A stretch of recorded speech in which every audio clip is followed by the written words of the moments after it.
To wrap up this unit, we're going to do one last demo, and this demo is intended to show yet another way that we can tell that we've reached the end of the file. So far, we've explored two different ways of doing that. One is to read a byte and get instead the value -1, which indicates that there are actually no more bytes left in the file. But that's not particularly useful when we're trying to read structured data, or we're trying to use the filtering mechanism to read something like a double or a string or whatever. Then we have bytes available.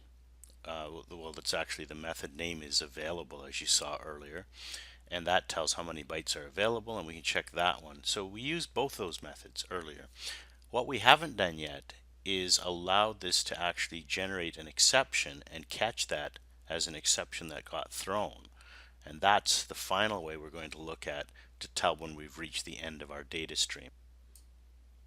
Now be a little bit careful as you look through this code, because the word try appears a number of times and it's used in different contexts. Sometimes it's try with resources, and sometimes it's try as in try catch block. So be really careful about that. The easy way to remember is if you watch where the cursor is here, if you have a try and there's a round parenthesis, then you know that is a structure that we call try with resources.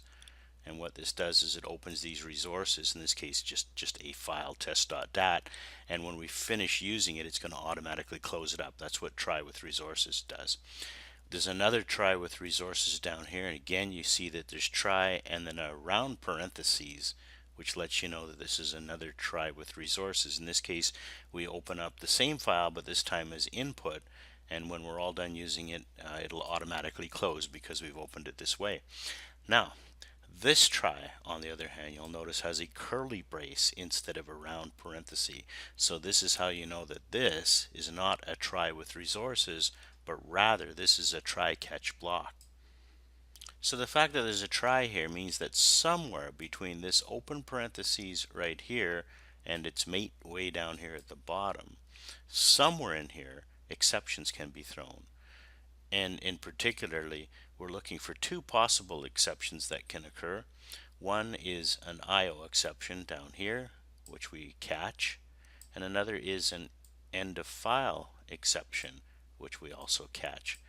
This is the one that we intend to demonstrate right now in this demonstration, and this is what we're going to use to indicate that there is no more data left to be read. So in other words, we're actually going to deliberately allow ourselves to run out of data, but rather than crash, which would be normally what would happen, we're going to allow the exception that goes with that to happen, to be thrown, and then we're going to catch it, and we're going to say, okay, well, we're not going to crash, but we're instead going to gracefully indicate that, okay, well, there's no more data. And so you can see that what we do in the catch block is print a polite message that says all data was read or all data were read. And then we finish the program at that point, but we haven't crashed. Rather, we've given a nice explanatory message to why we're stopping, and then we stop.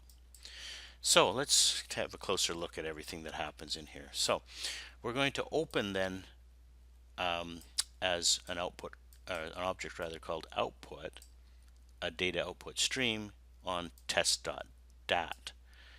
Notice we haven't done the Boolean append flag here, so this is going to be an override. If the file was already there, it's now scrubbed, and we're going to start over. And we write a couple doubles out to it. So we write the number 4.5, 43.25, 3.2, and you should be able to predict now at this point how many bytes are going to be in that completed file.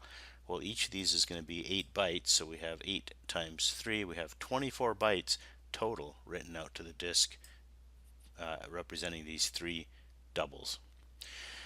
After we do that, we then open the same file, test.dat once again, but this time we open it as an input object. And what we have here is effectively an infinite loop, and the only thing that's going to get us out of this infinite loop is that an exception is going to occur. Otherwise, we would just loop forever.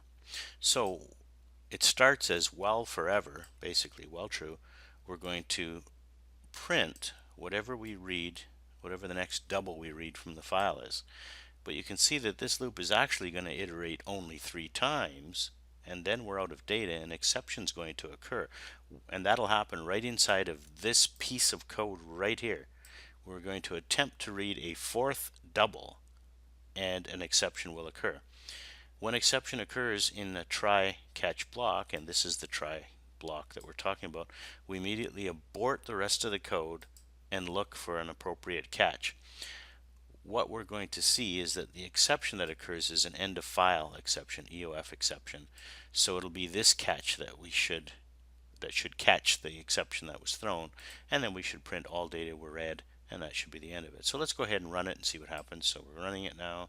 Here we go, and you can see we read the first float double rather and printed it, read the next one, read the third one. We tried to read a fourth one. An exception did occur. We caught the exception and we printed all data were read. So that then is the third and final way that we could use to tell that we've run out of data. And that concludes this unit of our course.